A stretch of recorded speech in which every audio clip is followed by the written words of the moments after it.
très haut. Au-dessus de tout, il est là. Au-dessus de ces situations, au-dessus des circonstances, au-dessus des diagnostics, au-dessus des rapports, au-dessus des situations qui peuvent se tenir devant toi, au-dessus des montagnes aussi hautes elles peuvent être. Même le mont Everest, qui est considéré comme la plus haute montagne, le plus haut point, n'est pas plus haut que ton Dieu. Ton Dieu est plus haut. Ton Dieu est plus haut. Ton Dieu est plus grand. Ton Dieu est plus puissant. Ton Dieu est plus bon. Ton Dieu est plus merveilleux. Ton Dieu est plus grand. Ton Dieu est plus beau. Oui, il est le Dieu très haut. Cette phrase si simple est tellement profonde. Elle est tellement forte. Elle est tellement puissante. Il est plus haut. Il est plus haut. Il est le Dieu très haut. Le Dieu très haut. Très haut au-dessus des traits enflammés de l'ennemi. Il est le Dieu très haut. Il est le Dieu très haut. Il est le Dieu très haut. Adore ton Dieu ce soir. Adore ton Dieu ce soir. Par ce chant si simple, mais si puissant. Ces paroles si simples, mais si révélatrices de notre foi. Notre foi est ancrée sur un abri qui est sûr. Notre foi est placée sur l'abri sûr. La fondation la plus profonde, la fondation la plus stable, la fondation des fondations, basée sur Jésus-Christ. Alléluia. Tu es le Dieu très haut, Papa. Et alors que ce soir, nous allons nous tourner autour de ta parole, Seigneur, nous ne sommes pas venus écouter un homme. Nous ne sommes pas venus écouter un mouvement. Nous ne sommes pas venus écouter un discours. Nous ne sommes pas venus regarder une éloquence. Nous sommes venus au pied du Maître, au pied de toi, Éternel, au pied de toi, notre Seigneur Jésus. Esprit de Dieu, ouvre notre intelligence spirituelle pour que nous puissions nous saisir des vérités de ta parole. Ouvre notre intelligence spirituelle, Seigneur, pour que nous puissions nous saisir de ce que tu as pour nous, du mets délicieux que tu as pour nous, de la parole que tu as pour nous, cette parole qui nourrit notre esprit, qui fortifie notre âme, cette parole qui nous fait du bien, Seigneur. Ce soir, nous sommes venus devant ta parole. Parle-nous, Esprit de Dieu. Parle-nous, Seigneur. Ouvre les oreilles de notre cœur. Ouvre les yeux de notre cœur. Que nous puissions saisir ta parole. Que nous puissions la goûter. Que nous puissions la manger. Que nous puissions l'absorber, la prendre tout entière, Seigneur. Tu dis dans ta parole qu'il y a le lait. Et il vient l'étape de la nourriture solide. Oh Seigneur, merci parce que nous sommes à l'étape de la nourriture solide. Merci parce que nous sommes prêts pour cette nourriture solide que tu vas nous donner, Seigneur, pour notre croissance, pour nous fortifier, pour faire de nous, oui, ces chrétiens qui feront ta joie. Au nom de Jésus. Amen.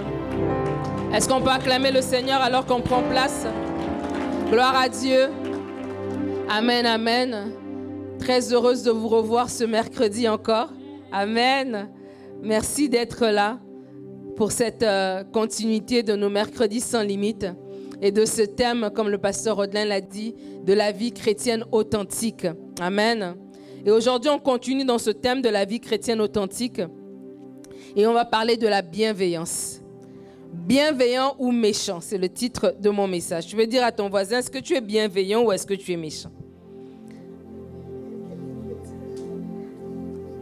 Même s'il te répond bienveillant, ses actions nous montreront s'il est bienveillant ou il est méchant. On va lire ensemble un texte. Le texte, on le lit souvent, mais on va le lire dans un contexte un peu plus grand pour qu'on puisse mieux comprendre. Galates 5, les versets 16 à 25. Galates 5, versets 16 à 25. Je vous laisse trouver. Galates 5, versets 16 à 25. Ceux qui ont leur téléphone, ils ont déjà trouvé. Mais ce qu'ils savent vraiment, c'est où? Où c'est la technologie qui aide. Mais quoi qu'il en soit, gloire à Dieu. Galates 5, versets 16 à 25. Voici donc ce que je dis. Donc c'est Paul qui parle.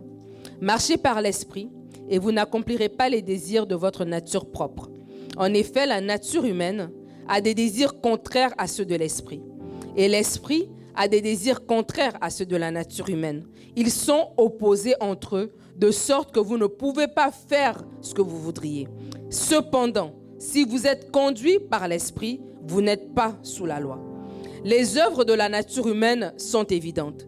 Ce sont l'adultère, l'immoralité sexuelle, l'impureté, la débauche, l'idolâtrie, la magie, les haines, les querelles, les jalousies, les colères, les rivalités, les divisions, les sectes, l'envie, les meurtres, l'ivrognerie, les excès de table et les choses semblables. Je vous préviens comme je l'ai déjà fait. Ceux qui ont un tel comportement n'hériteront pas du royaume de Dieu. Je fais exprès de lire dans la version Second 21 parce que je veux lire dans des mots que vous comprenez. Parce que des fois, on répète les choses de façon automatique. Mais là, dans des mots qu'on comprend, c'est encore plus fort. Mais le fruit de l'esprit, c'est l'amour, la joie, la paix, la patience, la bonté, la bienveillance, la foi, la douceur, la maîtrise de soi. Contre de telles attitudes, il n'y a pas de loi. Ceux qui appartiennent à Jésus-Christ ont crucifié leur propre nature avec ses passions et ses désirs. Si nous vivons par l'esprit, laissons-nous aussi conduire par l'esprit. Ne soyons pas vaniteux en nous provoquant les uns les autres, en nous portant envie les uns aux autres. Amen. Aujourd'hui, on continue ce thème sur la vie chrétienne authentique. On parle d'être des chrétiens, pas juste de paroles, pas juste de titres, mais que dans notre façon d'être, dans la façon dont on réagit, dans la façon dont on parle, dans la façon dont on raisonne, dans la façon dont on se comporte, on voit que nous sommes enfants de Dieu. Et dans ce texte ici, Paul est en train de dire aux chrétiens de Galate et nous dit aussi à nous, chrétiens de 2023, qu'il y a une façon de marcher. Si on marche par l'Esprit, on va faire les choses que le Saint-Esprit veut. On va plaire à l'Esprit de Dieu parce qu'on va être poussé par son Esprit. Mais si on marche par la chair, donc il y aura un autre type de comportement. Et en fait, notre nature humaine, donc c'est la chair, elle est contraire à ce que l'Esprit veut. Donc c'est par le renouvellement de la mentalité. C'est un effort que vous devez faire de laisser l'Esprit de Dieu prendre place en vous pour pousser et conduire vos comportements. Et aujourd'hui, on va parler de la bienveillance. Et j'ai hésité avant de faire ce thème parce que je me dis, tiens, la bienveillance, ça a l'air d'un thème un peu simple.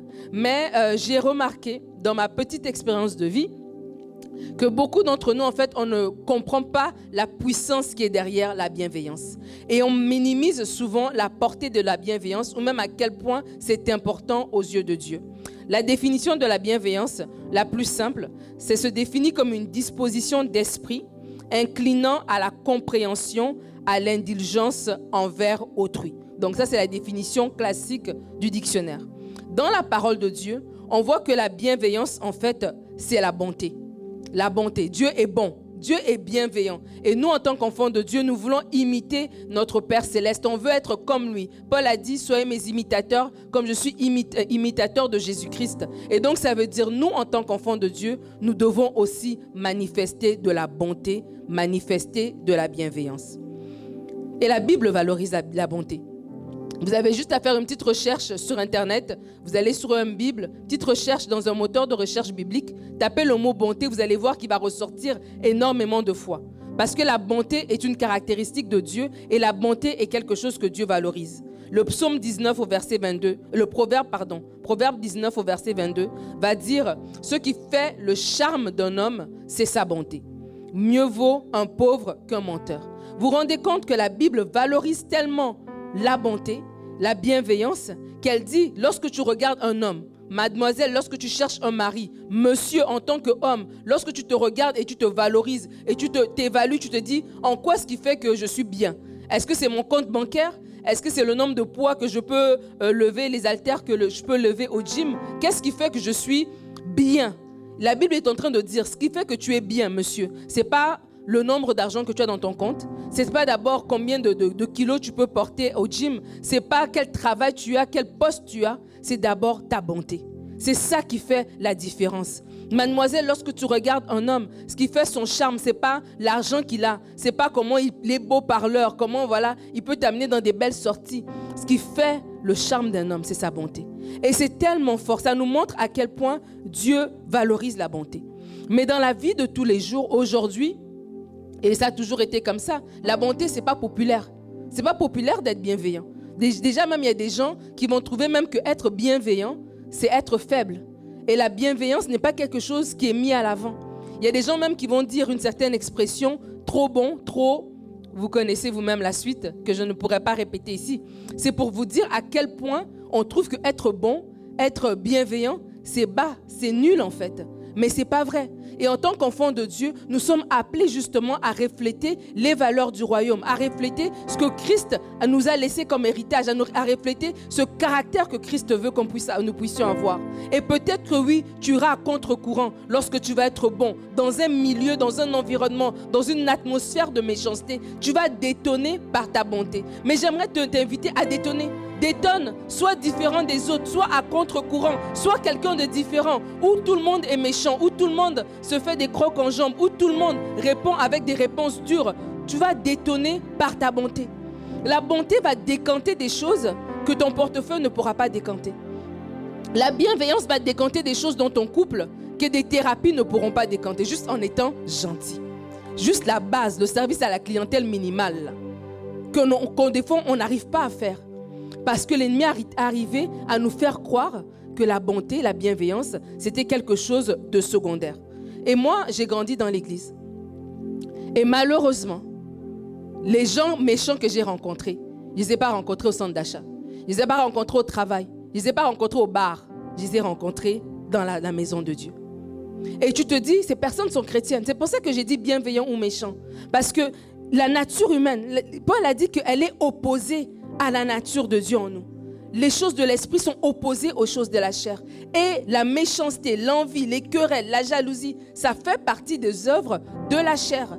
Et si en tant qu'enfant de Dieu, on tait l'esprit, ben l'esprit va tout simplement pas se manifester. Le fruit de l'esprit, tu l'as reçu. En tant qu'enfant de Dieu, tu es né de nouveau. L'esprit de Dieu est venu habiter en ton esprit. Tu as l'esprit de Dieu en toi. Mais tu peux manifester les fruits de l'esprit ou tu peux continuer à manifester les fruits de la chair. Et il y a des enfants de Dieu qui croient pour leur salut. Ils savent qu'ils iront au ciel. Là, ils sont d'accord. Oui, yes, Seigneur, on est d'accord avec ta parole. Mais lorsque vient le temps maintenant de faire les autres choses, de manifester les fruits de l'esprit, là maintenant, on commence à réfléchir un peu.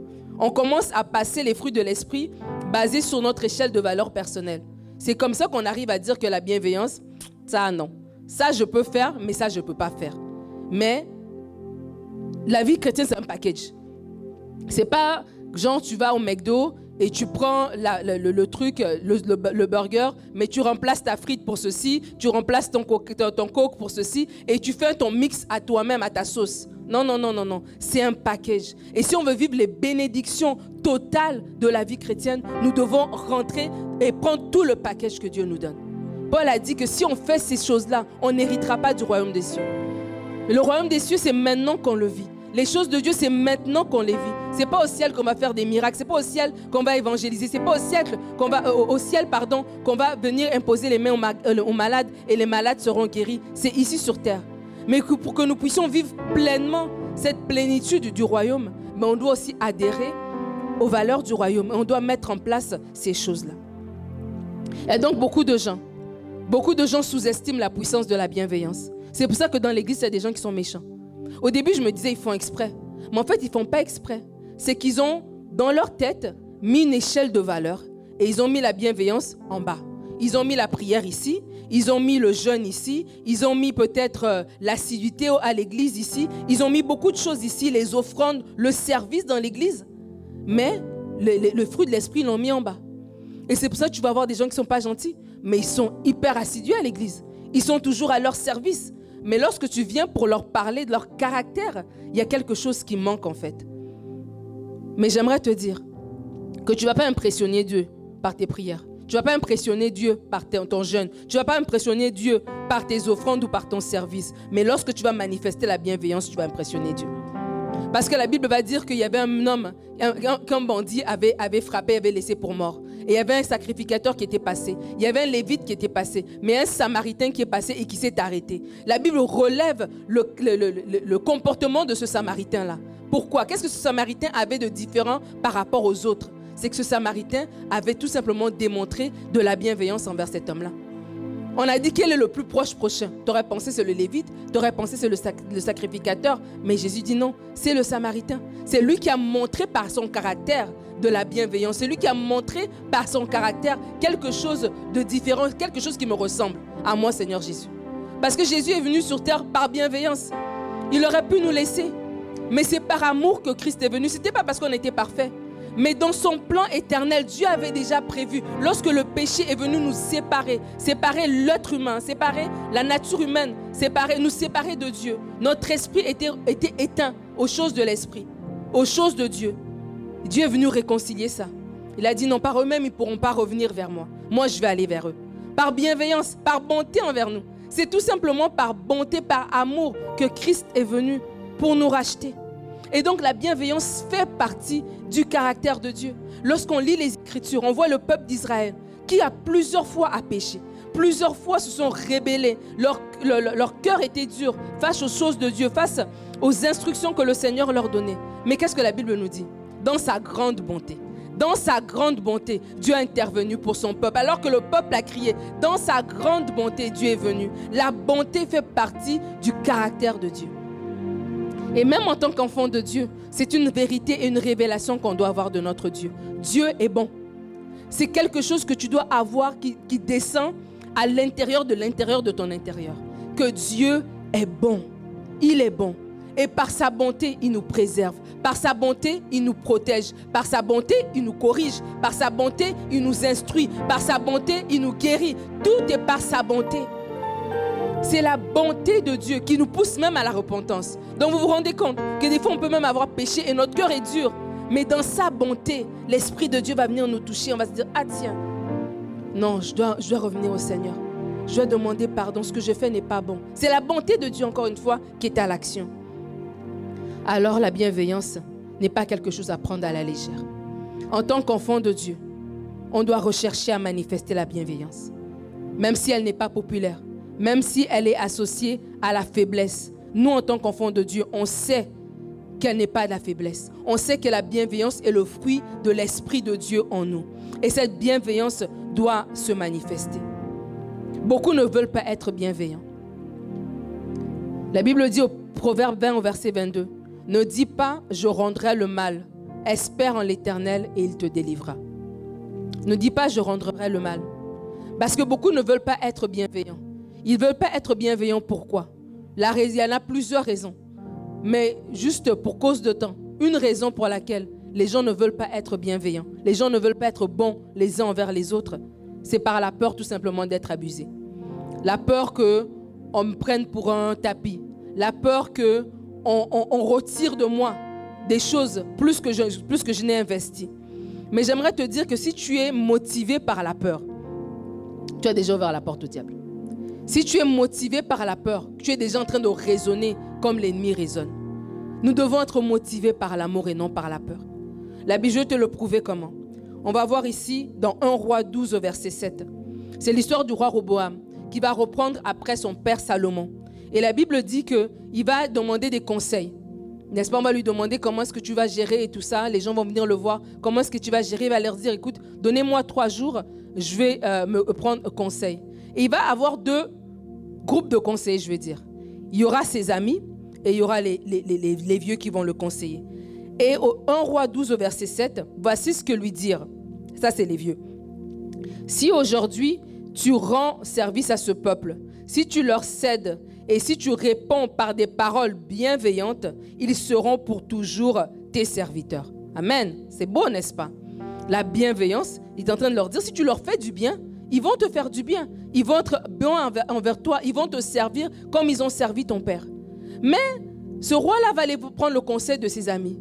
Et ses amis vont lui dire, non, non, non, non, non. Au lieu d'être bienveillant, tu dois être dur. Tu dois être méchant. Tu dois leur dire que moi, là, mon petit doigt là, est plus fort que tout ce que mon père a pu faire.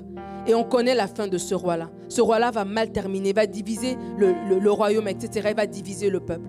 Et pourquoi il a fait ça? C'est parce qu'il s'est mis à fonctionner par la peur. Et la peur, c'est la mentalité du diable. Il s'est dit, tiens, c'est vrai que si je suis gentil, peut-être qu'ils vont abuser, ils vont profiter. Laisse-moi être dur envers eux. Mais ça n'a pas payé. C'est pour ça que j'aimerais te parler. Je ne sais pas dans quel domaine de ta vie tu dois manifester de la bienveillance. Je ne sais pas si c'est dans ton caractère que tu es toujours en mode défensif et que où tu aurais pu être bon, où tu aurais pu être bienveillant, où tu aurais pu manifester de l'amour, tu as toujours retenu. Mais j'aimerais t'inviter à faire confiance à Dieu. Des fois, dans la vie, lorsqu'on a vécu un échec dans une certaine situation et qu'on ne se sent pas en mesure de d'appliquer la parole de Dieu dans cette situation, mais qu'on sait que la parole de Dieu dit est claire, il faut à ce moment-là mettre Dieu à l'épreuve. De dire, Seigneur, moi-même, dans ma réflexion, je n'ai pas envie d'appliquer ça. J'ai peut-être été déçu dans le passé. Je ne veux plus être bon. Maintenant, là, je vais être cash.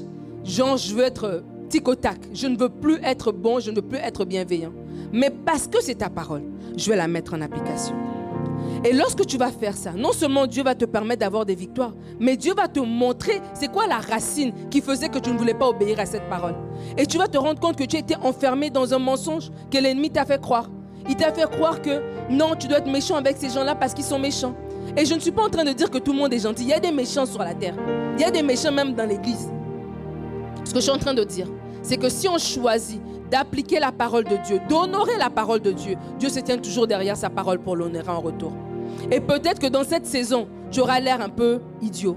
Dans cette saison, tu auras l'air faible. Mais alors que tu continues à mettre en pratique cette parole-là, ces méchants-là, ils finiront par être exterminés. Ces méchants-là, Dieu finira par s'occuper d'eux. Et tu vas voir comment toi, tu vas avancer. Et tu vas avancer, tu vas pouvoir regarder en arrière, tu vas dire non, c'est pas moi. Tu vas avancer dans ton travail, tu auras des promotions que à un moment donné, toi-même, avec toi-même, tu diras, c'est pas mon diplôme qui m'a donné cette promotion-là. Ce n'est pas moi, ce n'est pas mes capacités, mais ma bienveillance, le fait que j'ai honoré le Seigneur a ouvert des portes. Le fait que j'ai honoré le Seigneur a balisé le terrain. La bienveillance va t'ouvrir des portes. Au travail, même les non-chrétiens savent reconnaître la bonté chez quelqu'un.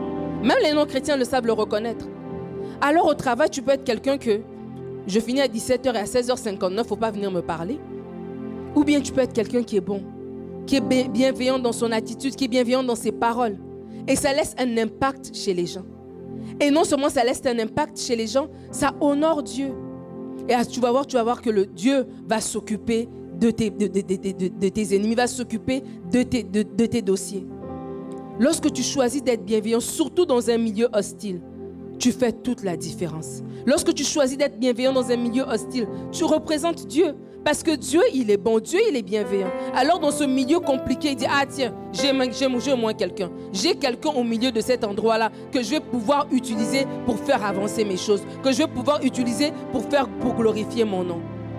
Laisse-toi utiliser par Dieu en acceptant d'être bienveillant. Jésus approuve la bienveillance. Parce que la bienveillance, lorsqu'on va manifester cette bienveillance-là, ça va ouvrir la porte. Oui, ouvrir la porte de façon naturelle, peut-être à des promotions, des choses pareilles, mais ouvre la porte à l'amour. Des fois, dans la fratrie ou dans les relations, il peut y avoir un froid. Et ce froid fait qu'on est distant. Même dans un couple, vous êtes chamaillés, et puis là, bon, vous commencez à être celui monte en haut, l'autre va en bas, l'autre va à la cuisine, pendant l'autre va à la salle de bain, et vous évitez comme ça. Mais lorsque l'un choisit d'être bienveillant, tiens Julien, je t'ai fait un thé. Tout d'un coup, l'autre personne qui était fermée, juste ce geste de bienveillance-là, vient décanter l'atmosphère. Ça vient comme faire fondre son cœur comme beurre au soleil. Il y a des conflits qu'on peut décanter juste par notre bienveillance, juste par notre bonté. Où la personne t'a dérangé, tu te dis, ah, sûrement qu'elle ne va pas me parler. Et puis elle-même, elle revient. Est-ce que tu as besoin de quelque chose? Toi-même, ça te remet l'heure juste.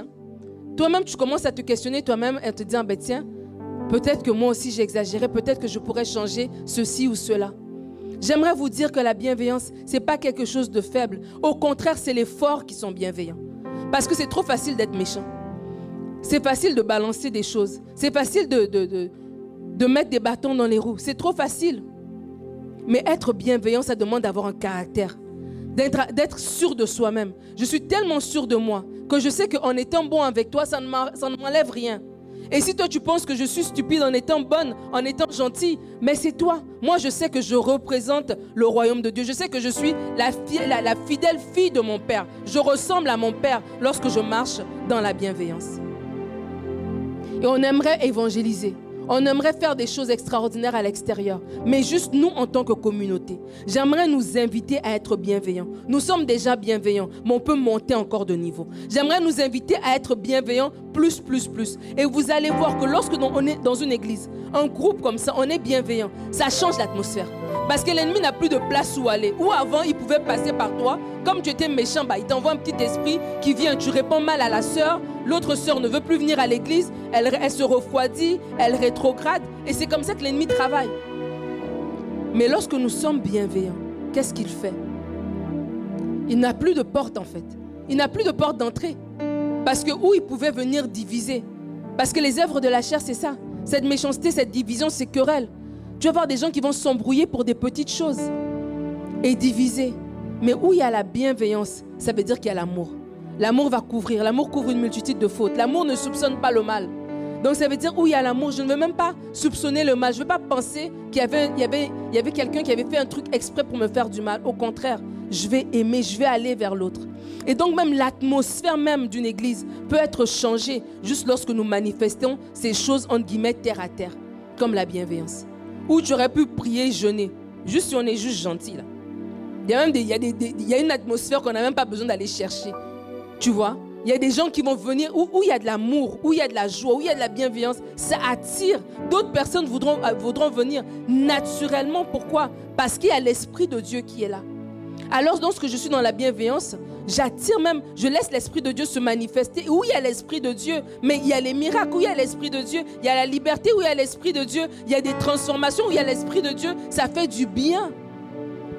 Alors la bienveillance va t'aider dans ta vie personnelle, oui, mais la bienveillance va même aider l'Église à aller plus loin. Alors 3 choses que la bienveillance démontre. Être bienveillant, c'est honorer Dieu. Colossiens 3, 12 à 13. Ainsi donc, en tant qu'être choisi par Dieu, saint et bien-aimé, revêtez-vous de sentiments, de compassion, de bonté, donc de bienveillance, d'humilité, de douceur, de patience. Supportez-vous les uns les autres, et si l'un de vous a une raison de se plaindre d'un autre, pardonnez-vous réciproquement, comme Christ vous a pardonné, pardonnez-vous aussi. Être bienveillant, c'est honorer Dieu. Être bienveillant, c'est marcher d'une manière digne du Dieu qui nous a sauvés, d'une manière digne du Dieu que nous servons, dans nos relations réciproques, dans nos relations les uns avec les autres. Être bienveillant, c'est faire cela. La bienveillance peut juste faire le changement dans nos relations quotidiennes. Paul dit à ces personnes-là à l'église à Colosse, vous devez vous revêtir des sentiments de bonté, d'humilité, de douceur, de patience. Ces fruits de l'esprit-là, vous devez les avoir. Et lorsque vous les avez, même dans vos relations, même dans vos échanges, où il y aura un couac, où il y aura une raison peut-être de se frustrer, où il y aura une raison que ça ne marche pas. Mais ce que vous allez faire, lorsque vous aurez ces sentiments-là, vous aurez la facilité à pardonner.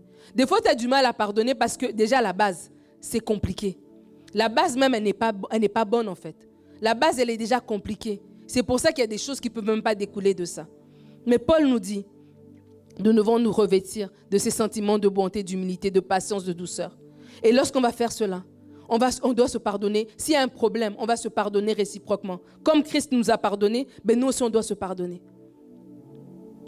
On est dans une église, on est dans un melting pot avec des gens de différentes cultures, de différentes nations, de différents âges. Mais ce qui va faire qu'on va fonctionner de la bonne manière et qu'on sera efficace, c'est si on commence à être des enfants de Dieu qui marchons réellement, par les fruits de l'esprit réellement, en mettant la parole de Dieu à l'épreuve. La parole de Dieu en pratique. La méchanceté va bloquer toute une église. Je vous le dis d'expérience, la méchanceté bloque une église. Lorsqu'on décide qu'on ne marche pas dans la bienveillance, ça veut dire que quelque part, on laisse l'ennemi travailler en nous. On marche dans la méchanceté. L'ennemi travaille. Donc, ça veut dire que l'Esprit de Dieu n'est pas là.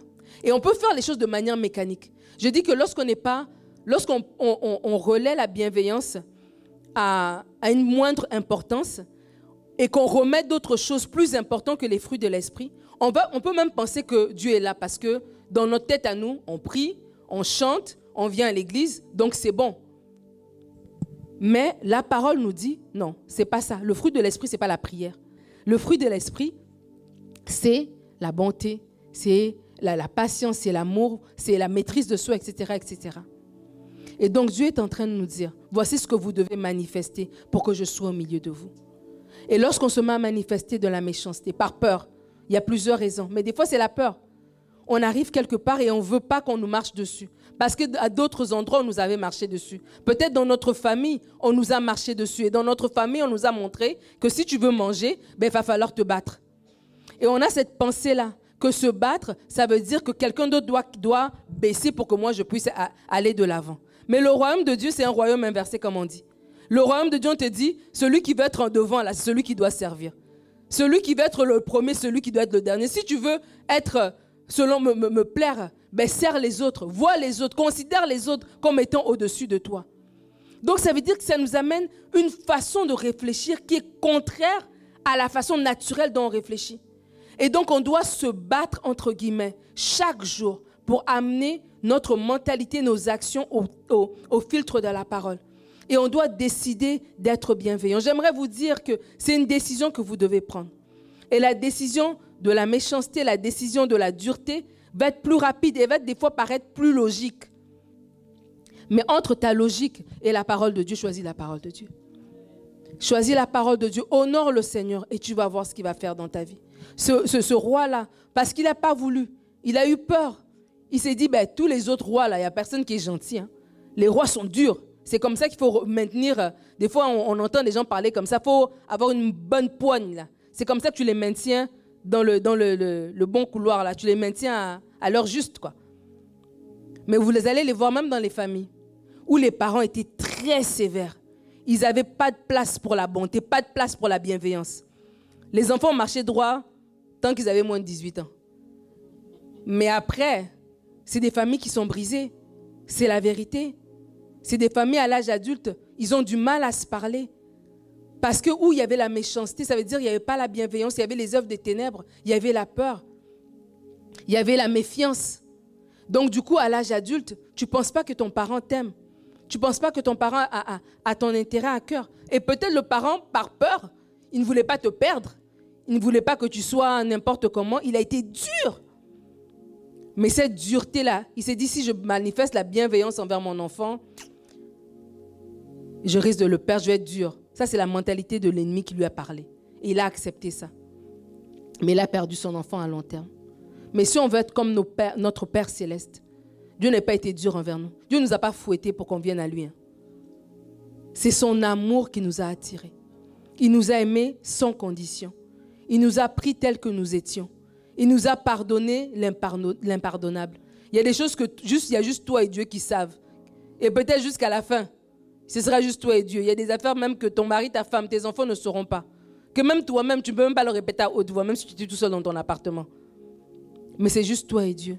Mais malgré tout ça, Dieu t'a aimé. La caractéristique première de Dieu, c'est l'amour. Mais pourquoi nous, en tant que ses enfants, on a du mal à vouloir manifester l'amour? J'aimerais parler à des parents en leur disant, la bienveillance va préserver votre famille. La bienveillance va préserver votre couple. La bienveillance va préserver vos relations. Choisissez d'être bienveillant. Vous pourriez marcher dans la méchanceté, vous allez gagner à court terme. Mais si tu veux avoir une vision à long terme, gagner à long terme, tu vas être bienveillant. Et ou peut-être tu avais peur, parce que j'ai dit que c'est la peur qui va nous amener à ne pas marcher dans la bienveillance dans nos relations. Parce qu'on ne veut pas que les gens nous abusent, qu'ils se jouent de nous. Mais au lieu de marcher dans la peur, tu peux marcher dans la sagesse. Tu peux tout simplement demander à Dieu la sagesse. Jacques dit que si quelqu'un manque de sagesse, qu'il la demande à Dieu. Et il la donne. Il la donne, c'est gratuit. Il te la donne librement, sans qu'on te traite. Il ne te demande même pas, sans question. C'est un peu comme au coin de la rue, là, quand ils te disent tu peux venir acheter une voiture sans enquête, quoi. Financement garanti. Il te donne direct. Dieu te donne la sagesse. Alors si tu te dis, bon, moi j'aimerais marcher dans la bienveillance, Seigneur. J'ai écouté ta parole et c'est vrai que dans mes relations, c'est compliqué. C'est vrai que je n'ai jamais su pardonner réciproquement, là. Quand quelqu'un m'a fait quelque chose, tout de suite, j'ai classé la personne. J'arrive pas à pardonner, j'arrive pas à être bienveillant, j'arrive pas à voir l'intérêt des autres et tout ça. Aide-moi. Mais j'ai peur d'être abusée parce que peut-être que oui, avant, je me suis retrouvée avec des gens qui m'ont pris pour la banque mondiale. Et voilà, j'étais dans ma bonté, dans ma bienveillance. J'ai tout perdu, etc. Mais Dieu va te donner de la sagesse tout simplement. Et la bienveillance va se manifester avec sagesse. Et lorsque tu manifestes la bienveillance, Dieu approuve toujours et Dieu vient toujours. Et j'aimerais vraiment nous inviter. Je l'ai dit la semaine passée, qu'il y a beaucoup de soucis que nous avons, c'est des soucis relationnels. Et les soucis relationnels, oui, on peut prier, mais c'est la sagesse qui décante les soucis relationnels. C'est le fruit de l'esprit qui décante les soucis relationnels. C'est l'Esprit de Dieu qui va t'aider à décanter les soucis relationnels. Ce n'est pas le jeûne. Tu peux jeûner. Mais si tu jeûnes pour recevoir l'instruction de Dieu, oui. Mais si tu jeûnes juste dans le vide, tu auras juste économisé un peu d'argent, tu auras juste perdu quelques kilos. Mais si tu jeûnes avec le but de recevoir une mentalité renouvelée, alors Dieu va venir te confronter en te disant, avant que tu veux que l'autre change là, toi commence d'abord par manifester mon caractère. Laisse-moi aller dans ta famille. Laisse-moi passer par toi pour toucher ta famille. Laisse-moi passer par toi pour toucher tes collègues de travail. Laisse-moi passer par toi. Peut-être que tu dis, oh non, dans l'église, on ne reconnaît pas mon ministère. Laisse-moi d'abord passer par toi. Des fois, il y a juste du service à la clientèle de base qui nous manque. Et on rate des opportunités comme ça, par manque de bienveillance. Donc, lorsqu'on choisit d'être bienveillant, on honore Dieu. Lorsqu'on choisit d'être bienveillant, c'est qu'on marche dans le modèle divin. Je l'ai dit tout à l'heure, que Christ, notre modèle par excellence, était bienveillant. La Bible dit qu'il allait de lieu en lieu faisant du bien. Il allait de lieu en lieu faisant du bien. Il est venu avec comme agenda, comme modus operandi, comme mode de fonctionnement, comme mandat, comme cahier de charge de faire du bien. Il est venu faire du bien. Il est d'abord venu nous donner la bonté. Lorsqu'il reviendra, ce sera pour le jugement. Donc, ça veut dire qu'il faut qu'on soit prêt maintenant. Lorsqu'il va revenir la deuxième fois, là, il ne sera pas en mode non, non, non. Il nous a déjà monté le modèle. Mais avant qu'il revienne, c'est à nous de se saisir de ce modèle divin qu'il nous a montré, de marcher dans la bienveillance. Jésus marchait dans la bienveillance. Il nous a même dit que lorsqu'on te frappe sur une joue, tends l'autre. Et déjà, cette phrase-là, il y a des gens, ça les... J'ai dit tout sauf ça. Mais laisse Dieu te travailler. Je t'assure que lorsque tu honores Dieu, il est obligé, entre guillemets, de défendre cette parole qu'il nous a donnée. Et il nous honore en retour. Et être bienveillant, c'est attester que le Saint-Esprit est en nous et nous conduit. C'est attester que l'Esprit de Dieu est en nous. C'est le fruit de son esprit en nous, ça va être la bienveillance. Et c'est attester qu'il nous conduit parce que Paul nous dit qu'on peut marcher par l'esprit ou on peut marcher par la chair. Il nous dit, fais le choix de marcher par l'esprit. Si tu marches par la chair, c'est comme on dit, je ne sais pas moi, une poule ne pond pas des canards. Je pense qu'il y a une expression dans ce sens-là. C'est que un chat ne donne pas des chiens, quelque chose comme ça. Bref. C'est que si tu marches par l'esprit, par la chair, ben, tu vas produire des œuvres de la chair, tout simplement. Mais si tu marches par l'esprit, tu produiras des œuvres de l'esprit. Et donc, en tant qu'enfant de Dieu, posons-nous la question. Si, en moi, autour de moi, il y a de la méchanceté, autour de moi, il y a de la division, il y a de la querelle, et que moi, je participe, et que moi, je suis là-dedans, qu'est-ce qui me conduit exactement? Mais lorsque je marche dans la bonté, lorsque je marche dans la bienveillance, je suis même en mesure d'évaluer que vraiment le Saint-Esprit est en moi. Je ne sais pas si ça vous est déjà arrivé de faire quelque chose, d'avoir une réaction et tu te dis, waouh, mais l'Esprit de Dieu a travaillé. Hein? L'Esprit de Dieu m'a transformé parce qu'il fut un temps, ce n'aurait pas été ça. Mais tu sens que l'Esprit de Dieu t'a travaillé. Et ça te fait du bien. Tu réagis d'une manière qu'on dit non, ça c'est la fille de son père. Ça c'est le fils de son père. Et des fois, il y a des gens qui pensent impressionnés par des paroles, par des prières, par des versets. J'aimerais vous dire, la première carte de visite que vous avez, avant même ce que vous dites, c'est votre comportement. Avant même vos paroles, c'est votre comportement. Et la bienveillance fait partie de ces comportements. Ce serait tellement choquant et ce serait contre-intuitif même, contre-productif en tant qu'Église ou en tant que chrétien. Si on se disait chrétien, on se réclamait enfant de Dieu, mais que dans notre comportement, il y avait de la méchanceté. Ce serait bizarre. Imagine, tu vas au magasin et tu vois quelqu'un agir d'une manière bizarre, méchante, qui crie et tout ça. Et là, tu viens à la réunion du soir, tu la vois assise, elle lève les mains. Même toi-même, même si tu étais en feu, tu n'auras plus envie. Même toi-même, tu vas comme... Ouh. Tu seras dépité, tu n'auras pas envie de chanter. Tu vas dire non, là vous rigolez, vous moquez de Dieu. Pourquoi? Parce que normalement, nos actions doivent démontrer justement du Dieu auquel on appartient. Et en tant qu'enfant de Dieu, dans le chemin de la marche chrétienne, on doit arriver à ressembler à notre Père, de plus en plus à notre Père. Moi, j'ai 3 enfants. Et maintenant, ils grandissent. Là. Ma fille, elle a 20 ans. Mes filles ont 17 et 16. Et c'est plus en plus qu'ils grandissent. Tu sais, quand les enfants sont petits, on dit, il ressemble à qui? Et par le visage, oh bon, il ressemble un peu à sa mère, il ressemble un peu à son père. Mais maintenant, ça c'est juste le visage, ils n'ont rien fait. Qu'est-ce qui prouve vraiment qu'ils ressemblent à? C'est le comportement, c'est le caractère. C'est maintenant dans des agissements que je vois, je dis, oh, ça c'est ton père ça. Là tu parles comme ton père, là tu agis comme ton père. Oh, ça c'est ta mère. Et c'est un compliment pour le parent. Des fois, ça dépend des circonstances. Mais je ferme la parenthèse. Mais notre Père Céleste, lui, il est parfait. Donc si on te dit, tu es comme ton Père Céleste, c'est qu'on t'a fait un compliment. Et quelle fierté lorsque notre enfant fait quelque chose de bien, puis on dit, ah, ça c'est comme ton père, ça c'est comme ta mère. On est fiers, n'est-ce pas? Mais quelle fierté Dieu a dans le ciel lorsque ses enfants font des choses extraordinaires, puis on dit, ah, ça c'est un enfant de Dieu. Il est fier. La Bible dit qu'on a dit de Job qu'il était un homme intègre, et Dieu s'en est vanté. Est-ce que Dieu peut se vanter de toi au ciel?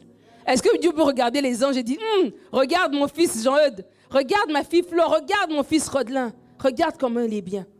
Dieu veut aussi se péter les bretelles, comme on dit en bon québécois, de nous, parce qu'on agit d'une manière qui le représente, qui lui fait du bien. Alors, comment être bienveillant? On va aller rapidement. 4 façons d'être bienveillant. La première manière d'être bienveillant, c'est en s'intéressant aux autres. En s'intéressant aux autres. 2 Rois 5 au verset 1 à 3, on va aller rapidement. Naaman, chef de l'armée du roi de Syrie, jouissait de la faveur de son maître et d'une grande considération, car c'était par lui que l'Éternel avait délivré les Syriens. Mais cet homme fort et vaillant était lépreux.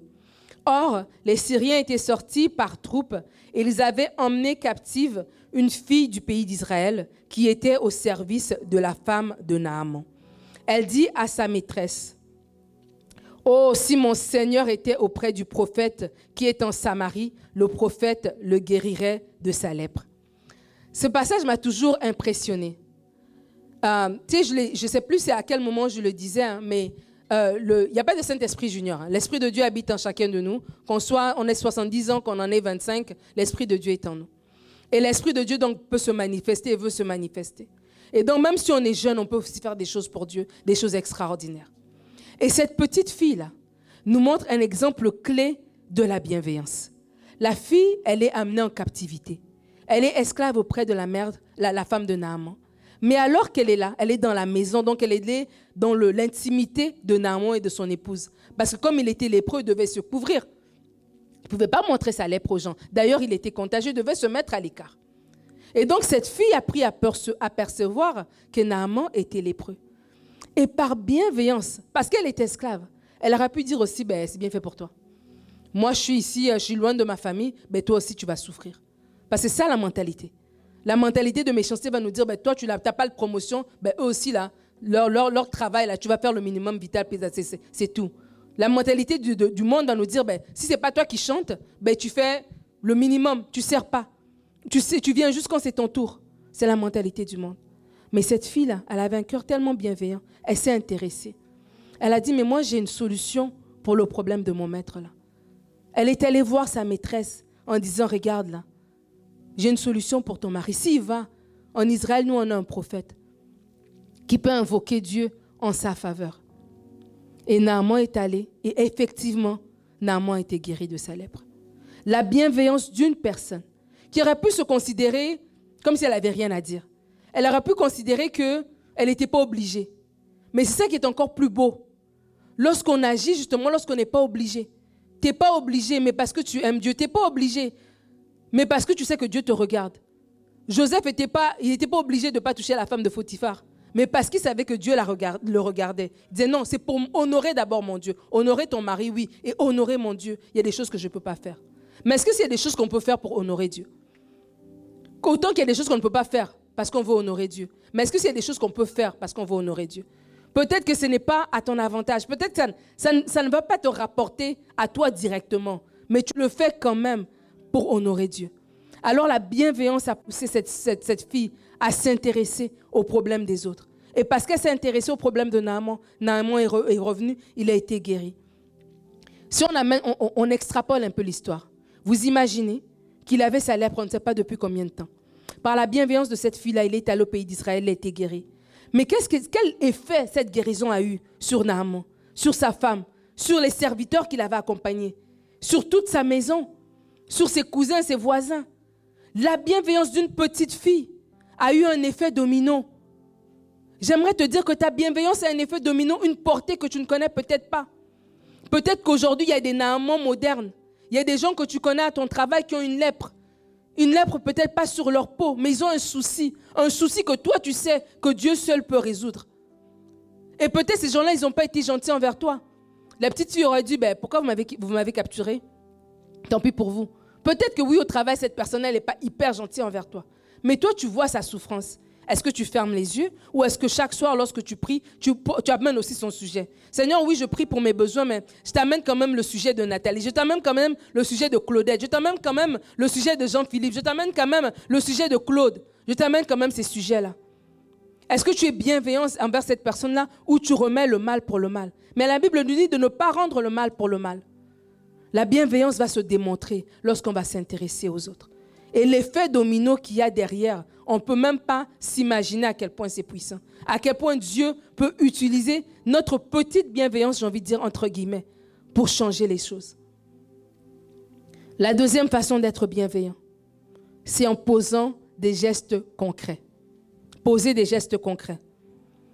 Proverbe 22, verset 9, la Bible dit, « L'homme dont le regard est bienveillant sera béni, parce qu'il donne son pain aux pauvres. » L'homme dont le regard est bienveillant sera béni.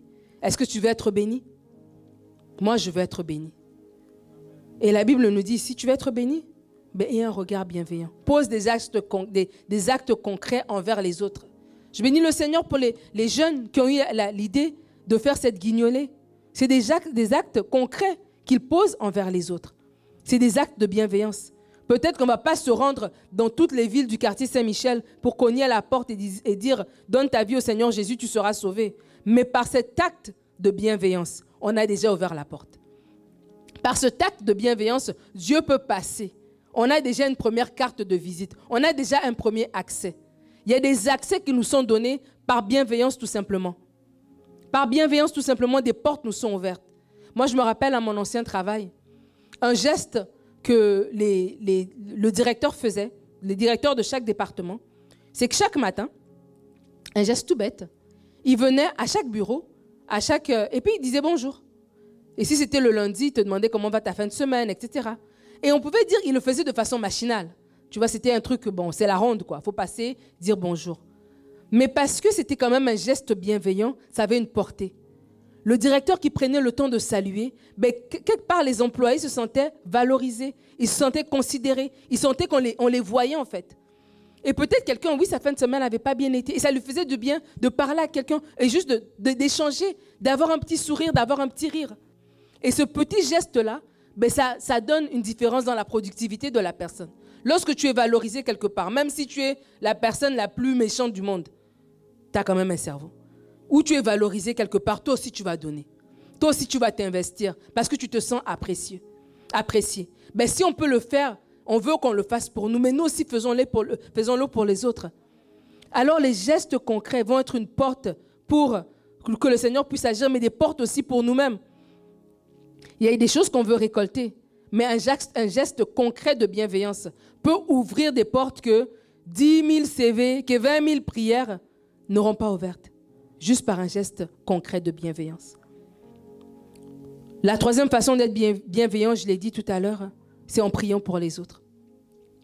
La Bible nous dit dans Galates de porter les fardeaux les uns des autres et on accomplira ainsi la loi de Christ.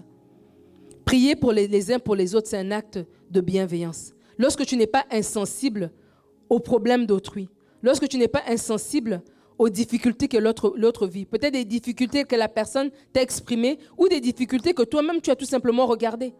Tu as observé. Oui, tu as observé une famille dans l'église, peut-être tu vois qu'ils ont peu de moyens. Tu amènes des vivres pour la guignoler, gloire à Dieu. Mais tu peux aller plus loin et commencer à porter le fardeau de ces personnes-là. Commencer à prier pour ces personnes-là. La Bible va dire que Dieu cherche quelqu'un. Il cherche quelqu'un qui doit se tenir à la brèche. Il cherche quelqu'un. Et ces quelqu'un-là, c'est nous, ce n'est pas les anges. Et la bienveillance, parce que la bienveillance te pousse à t'intéresser aux autres, point 1. La bienveillance va te pousser à poser des gestes concrets, point 2. La bienveillance va te pousser au-delà de ça, à prier, à porter les fardeaux de ces personnes-là. Et ça a un effet dans le monde spirituel. Et une quatrième façon d'être bienveillant. Et ça, c'est quelque chose que je nous encourage tous à faire. C'est très simple, c'est très basique, très pratique. C'est par nos paroles. Des paroles de bienveillance. S'il y a un manteau, un mandat que je porte dans la vie, c'est celui de nous encourager à réaliser la portée de nos paroles. Il y a des gens qui ont des paroles dures. Comme la langue est... On dirait qu'ils ont un couteau dans la bouche, mon mari aime me dire. Mais ils sont nés de nouveau. Ils sont chrétiens. On ne parle pas des non-chrétiens. Paul, il n'était pas en train de parler à des non-chrétiens, il parlait à des chrétiens. Parce que c'est des challenges qu'en tant que chrétien, on vit. Cette lutte-là entre l'esprit et la chair. Et la chair va t'amener à avoir des paroles dures. La chair va t'amener à avoir des paroles cassantes. La chair va t'amener à avoir des paroles où tu remets aussi les gens, en lingala on dit Nathan, j'allais dire en anglais. Tu les remets droit, quoi. Mais l'Esprit de Dieu en nous doit se manifester pleinement. Et j'ai dit qu'on voit que Dieu est en nous, on voit que nous sommes enfants de Dieu, par nos comportements, et par nos actions et par nos paroles. Et j'aimerais te challenger. Si pour toi ce message, ça te... tu es comme, ah, pasteur, mais ça, moi, mon milieu, il est trop... Si je fais ça, je vais me faire manger, je vais me faire bouffer, là. Je dois être dur. J'aimerais t'inviter. Fais un challenge avec le Saint-Esprit. Va dans le lieu secret, dis Saint-Esprit, je vais mettre en pratique ta parole. Et tu le mets au défi. Et commence par tes paroles. Décide-toi d'avoir des paroles bienveillantes. Ou tu as envie d'avoir une parole dure, choisis d'avoir la parole bienveillante. La parole bienveillante, des fois même, c'est envers toi-même. Dieu a des plans et des projets pour ta vie. Mais si toi, dans ta tête, tu te casses constamment toi-même, tu te diminues constamment toi-même, ben, tu n'es même pas bienveillant envers toi-même, en fait.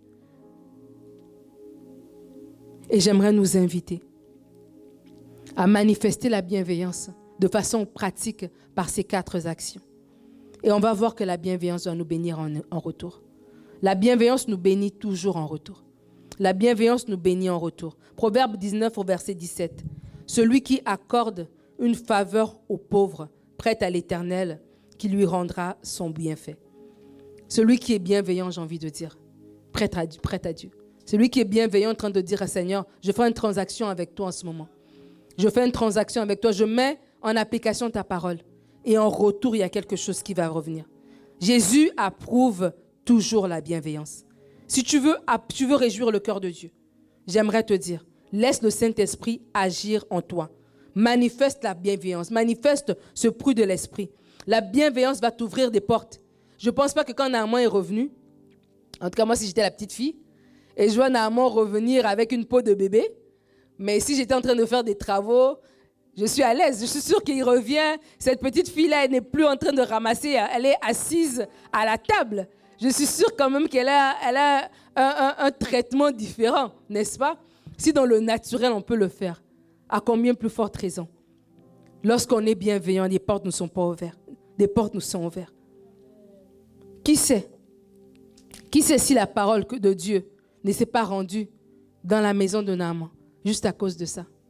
Ils se sont dit, tiens, nous, oui, c'est vrai qu'on est des Syriens, on remporte des guerres et tout ça, mais en Israël, il y a quelque chose de différent. Il y a un Dieu là-bas qui fait des choses extraordinaires. Juste par de la bienveillance, juste par un geste bienveillant, on peut amener des gens. On est en train de vouloir évangéliser, mais la bienveillance est aussi un outil d'évangélisation. La bienveillance est aussi un outil d'évangélisation. Combien de témoignages je n'ai pas entendu des gens que quelqu'un les a donné une Bible, quelqu'un les a invités à un repas, quelqu'un les a offert quelque chose, Un geste bienveillant, un petit geste. Mais c'est par ce geste-là que Dieu est passé pour les toucher. Alors oui, tu veux évangéliser, aller dans les rues, crier avec un microphone, c'est bien. Mais j'aimerais t'inviter, la Bible dit que de la Judée, la Samarie, jusqu'aux extrémités de la terre. J'aimerais t'inviter dans ta Judée à toi, dans ta Samarie à toi. Combien de personnes tu touches par ta bienveillance?